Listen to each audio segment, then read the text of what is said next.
reservation. Buffalo hunters were not buffalo hunters, they were filibusterers. These guys were, many of them were Mexican War veterans who had been in Mexico and thought that it was a pretty neat place. The Mexican government was not very good, was not very organized, so there was always there was a series of schemes to conquer parts of Mexico and turn them into a republic, settled primarily by Americans. And so the buffalo hunters was a euphemism for filibusterers, and we had a big crowd of them on Padre Island that were waiting to go to Mexico and do that. They decided in the meantime that they would go steal Kinney's rumored $50,000, but Kinney got warning of it, and when they got to his house in Corpus Christi, there turned out to be a troop of Texas Rangers there. So the buffalo hunters were disbanded and came back, but that went back to New Orleans. Civil War, this area, Corpus Christi, Port Aransas, well, there was no Port Aransas at the time, but this area was the worst hit of all of Texas. Most of Texas was unaffected by the Civil War, except all the men were taken away. But in Corpus Christi, there were divisions of Union sympathizers and Confederates, and the town dwindled from 1,000 down to 100. And part of the reason was there was a severe drought for a couple of years, and also there was some really nasty freezing weather for much of that war. Sally Skull is another one of my favorite characters, probably the first liberated woman of Texas. She was from up around San Antonio area, married, had a couple of kids, divorced her husband, married another guy by the name of S-C-U-L-L, Skull. She divorced him, but adopted his name, but changed it to a K. And she eventually became a horse trader. She dressed in black, rode astride rather than a side saddle, could use pistols in either hand as well as a man, and could handle a bullwhip like nobody else. And she became a horse trader, going to Mexico and buying horses and taking them back to South and East Texas and selling them. During the Civil War, she became a cotton road hauler. You could buy cotton in East Texas for $5, haul it down to the Rio Grande and turn it into $20 or $40 of gold. And she did that during the Civil War and got pretty wealthy. She disappears after the war, but her fourth husband turns up with lots of money. Matt Nolan was an orphan, 10-year-old orphan. His younger brother was 8, his sister was 14. They were orphaned, and they joined the U.S. Army at that age in New Orleans, and went with the Army to Corpus Christi and then to Mexico. Matt and his brother were buglers. The sister was a cleaning woman and cook. After the war, they came back to Corpus Christi. He became a respected citizen. That's him in his major's uniform. He was a major during the Civil War. And then in 1864, he became a sheriff, where he was gunned down on the streets of Corpus Christi for planning to arrest some Yankee sympathizers. Thomas Noakes was an Englishman who was convinced to come to Corpus Christi to make his fortune. He apparently had tuberculosis because he only had one lung that worked, and so he was not conscripted in the Army. So instead, he eked out a living during the Civil War, and much about what we know about happening in Corpus Christi comes from his diary. And he was a school teacher, did all kinds of things. During the war, he was going down to the Laguna Madre down around Loyola Bay and digging up or getting salt from the edge of the bay and hauling that up to New Braunfels area and trading it for goods and money and then coming back. So that's how he subsisted during the Civil War. Rip Ford was a Indian fighter, newspaper publisher, and during the Civil War he was a cavalry commander in South Texas, trying to protect the cotton trade, protect the cotton road from the Yankees. He was protecting them from this guy. Edmund Davis is the only governor from Corpus Christi, and at one time was the most hated man in Texas. He was son-in-law of Forbes Britton, who built the Centennial House that still stands in downtown Corpus Christi. He was a lawyer. He was a Union sympathizer. So after Texas seceded, he refused to take a Confederate oath, went to Washington, got a commission, came back to Texas as a cavalry commander, fought in East Texas, and then he was sent to the Brownsville area, where he developed a cavalry down there to try to stop the cotton road trade. And he succeeded in pushing it as far west as Laredo, where he got to work on trying to fight with Rip Ford. After the war, he came back and became a lawyer, head of the Republican Party, and in 1872 he was elected governor, the Reconstruction governor of Texas. He was a staunch radical Republican and put out a number of laws to remove the vote from the Confederates and to support the blacks, and made him very unpopular. He lost his re-election bid, but he refused to leave office. And so he called up, first of all, he called on U.S. Grant to send troops to keep him in office, and Grant said no. So then he called on the Texas Guard to come and protect him, and instead they said no. And so he was forced out of office, but as he left office, he locked all the doors and left the new governor with no way to get into his office.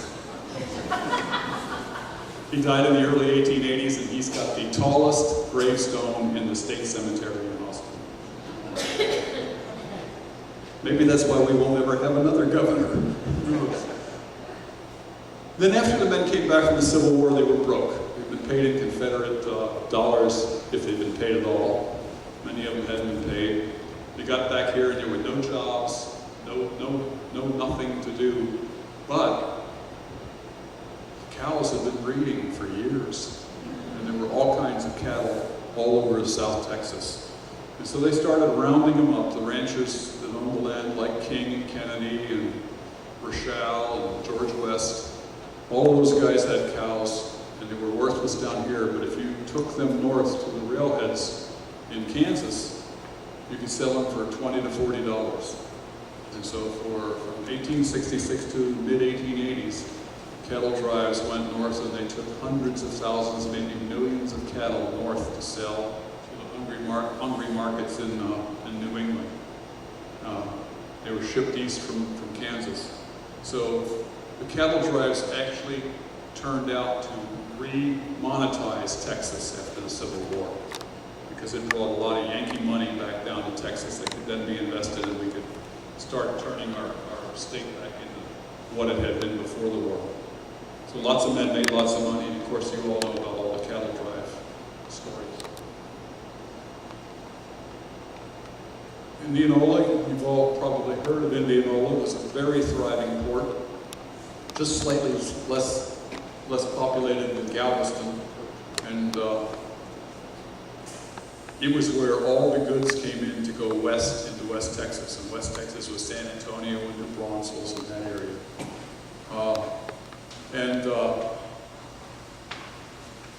It'd probably still be there today, except it was at sea level. In 1876, a hurricane leveled it, and to add emphasis, in 1883, another one did. And after that, whatever was left, they moved to Victoria and abandoned the place. So if you go up there today, there are a few fishing shacks and some ruins, and that's about it. We had vigilantes in South Texas, and Henry Scott was one of them. He was from about the Victoria area, and there were all kinds of bad guys down here. Even into the 1870s and 1880s, the area was pretty lawless, and so vigilantes were out to try to keep things under control. We were continuously subject to raids from Mexico by bandits stealing cattle, coming in and robbing people and so forth. So the vigilantes, in many cases, if you were Mexican, you were a bad guy, and so it didn't matter whether your family had been here for 50 years or not. Many innocent people were strung up by the vigilantes. Another thing going on at the same time was the peeling cattle skinning wars. Cattle in South Texas had to be driven north or shipped north, and really what they were really valuable for down here was the hides. So rustlers would go out and find a herd out there untended on the range, and they would cut the tendons in the legs of the cows so they couldn't run. And then after they'd gotten 100 or 150 of them, they would go back and they would skin them and take wagon loads of hide out and leave the carcasses there. And that went on for a number of years until the Texas Rangers were sent down here to stop. Rangers kept coming to our rescue. Adams Brothers. I don't know whether any of you know Bruce and Elenita Collins in Corpus Christi, but Robert Adams was his great-grandfather, and William was his great-great-uncle. The Adams Brothers came here as children at age 6 and 8 with their parents from England. Their mother died soon after that. I think when they were about 10 or 11, their father went back to England to marry his sister-in-law, but when he got over there, he found out she had already married somebody else. So he came back, started coming back to the United States with another brother, and the ship sank off the coast of North Carolina. So these boys were orphans. So they had been rented out or apprenticed out to various people, and they decided to become sheep herders. Robert kept at it for 2 years. William did not last very long. But Robert wrote in his memoir, wrote in his life story, that he did not see a house for a year and was not inside a house for 2 years. And for the 2 years that he was out there, he had nothing to eat but mutton. And he went to bed every night and didn't know whether he'd wake up in the morning. But at the end of that 2 years, if you were a sheep herder, you got paid by getting a portion of the increase in the sheep flock. And so at the end of the 2 years, he had about 250 sheep, so that started him off in becoming a sheep rancher. They both settled in the Alice area and became extremely successful and had lots of kids, and they both lived into their 90s. Their sister lived to 104. So they were around a long time and very successful men, but started from nothing. Then the other thing we had going on was barbed wire. When barbed wire was invented, a lot of people distrusted it. They didn't think it would work. So the barbed wire salesman came to San Antonio and fenced off the military plaza and put a herd of longhorns in there, and then tried to drive them to the fence. And the cows would not go through that barbed wire fence. So after that, barbed wire became popular because it was an extremely inexpensive way to fence your land. And in those days before fencing, if you were a rancher, you didn't have to own much land because it was free range. So you could have a herd of 10,000 cattle in 50 acres, and your cattle just roamed all over the place, eating wherever they wanted. But after the invention of barbed wire, ranchers could actually fence in their property and keep stray cattle out. And the fence cutting war came about because when somebody fenced their land, they often fenced in the only water hole for miles. And all the cattle had been going to the water hole, and now they couldn't get there. And the other thing, if there was a road that went through your property, they fenced that too. And people going from Corpus Christi to San Antonio would run into a barbed wire. What did they do? They cut it. So that was the days before real roads. It was just trails. Eventually, it became so serious. The fence cutting became so serious that the state passed a law against cutting fences and sent the rangers down here to enforce it again. Uriah Lot was a railroad builder. Actually, he was a trader. He traded horses. He traded hide and wool, and had 3 ships that ran between Corpus Christi and New York City. But he loved railroads, and he built the 3 railroads that connected Corpus Christi and this area to the rest of the world. The first one was the Tex-Mex. The second was the San Antonio-Aransas Pass that connected San Antonio to Corpus Christi and Rockport, and all the little towns that they built along the railroad. And after that railroad was built, it was great because you could get to San Antonio in 13 hours. That was fast. And you could also get to the rest of the country from here, or the rest of the country could get here. So once the railroads came in, that's when hunting and fishing started to become popular down here, because rich men who wanted to catch big fish or hunt ducks would come on the railroad and come down to Port Aransas and Rockport, Corpus Christi, and start hunting. And so Lot was responsible for that. George H. Paul is an interesting character. He was a young man. He was a promoter, a land promoter. And when the St. Louis, Brownsville, and Mexico Railroad came through in 1904, there was all this ranch land that could be sold to farmers. So he started working for Robert Driscoll, selling off part of the Driscoll Ranch around Robstown. He sold 65,000 acres to Midwestern farmers, and he ran out of land. So he went over to San Patricio County, and over there he sold over 275,000 acres around Sinton, Taft, St. Paul, those areas. And after he finished in South Texas, he went to Colorado and did the same thing all over again. He would bring farmers down on railroad cars, his own personal railroad cars, and wine and dine them for 2 or 3 days in Corpus Christi, take them for boat rides, and then take them out and show them the land and sell them a farm. And they would go back home, gather up their family, bring all their belongings down in a boxcar. Half the boxcar was for their farm animals and their implements, and the other half the family lived in until they got back down here to start farming. And much of South Texas was settled and farmed that way. Pat Dunn, the Duke of Padre Island. Pat Dunn, his mother and his brother owned Padre Island. He eventually bought those two out of it, and he owned all the island till about 1927.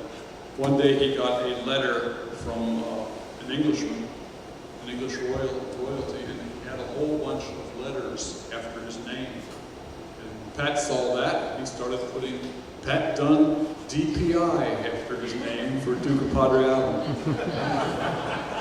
And I read these chapters, and I got, I got a feel for Pat Dunn, and I thought, well, he was the crusty fisherman rancher type, crude and backwards. And so I happened to know his great-granddaughter, and I called her up back because I needed a picture. I said, do you have a picture of Pat Dunn? And she provided that picture. My whole attitude changed. This guy was pretty sharp, and was actually a Texas legislator from the area for a couple of years, and looks pretty distinguished in that picture. But he loved the island. He ran it at his own fiefdom. If you wanted to live, or if you wanted to go to Padre Island, you had to get permission from one of his offices. If you wanted to hunt, you needed to get over there, or fish, or anything. And he owned it till 1927, and he died in the early 30s, and his biggest regret was selling the island. He said he never should have sold it. Whoops, one too many. Our last chapter is J. Frank Dobie. You probably all heard of Dobie. He was a great writer from 30s, 40s, 50s of Texas folklore. And Frank grew up in this area. He grew up about near Lake Mathis and Lagarto, in that area, and got his love of the land, living on a ranch. In the 50s, he wrote an article for the Caller Times about his ranch that he grew up on. And so we've included some of that in the book. And there are other chapters I haven't talked about, the Taylor Southern War and so forth. But there's total 42 chapters. They're all relatively short. So you can sit down and read a chapter in 10 or 15 minutes. Then you'll want to do something else and come back to it tomorrow or later in the afternoon. But it's a great book. I don't know whether any of you listen to Jim Lago in the morning, but Lago has read it and keeps on promoting it for me. He's a great salesman. So that's the book, Great Tales from the History of South Texas. So,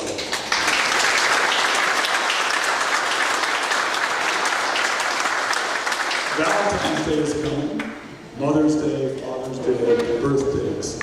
Our books would make great gifts, and so I brought all of the books, and I want to talk a little bit about all of them.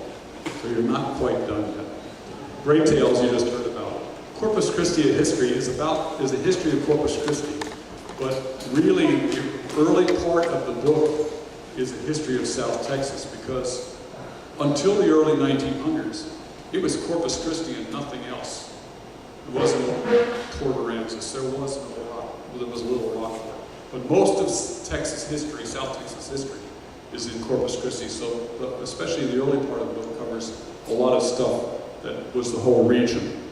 We talked a little bit about the third book, A Soldier's Life. That is the autobiography of Daniel P. Whiting, who drew the map of Corpus Christi with all the tents. It's on the cover.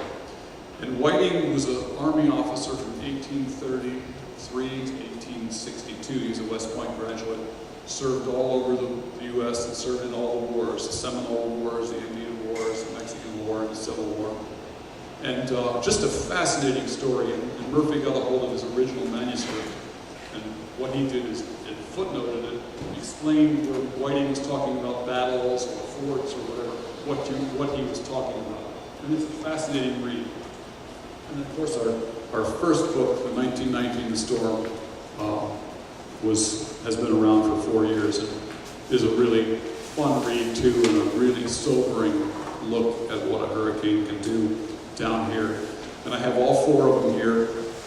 They're $35, and that includes tax.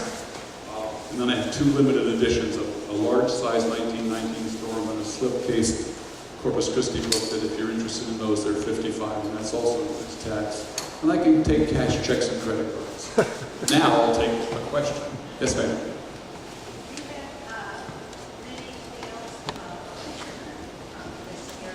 Yes, but they're in fishing yesterday's Gulf Coast and the stubborn fishermen and stuff like that. No, there's nothing in the book about fishermen. If you've not read Rob Sawyer's book on duck hunting, 100 Years of Duck Hunting, is that what it is? Along the Texas coast. If you like fishing stories, you'll love Rob Sawyer's book on duck hunting. And he was here last year and talked about his book. It's out now, and he talked in Corpus Christi about it earlier this year. And so if you've not added that to your library, that's another great book. But the fishing stories are all in books that are published over here. We don't have, Corpus Christi is not noted for fishing, even though there was a lot of fishing going on. And that's all over here. Anybody else? Well, thank you for letting me come.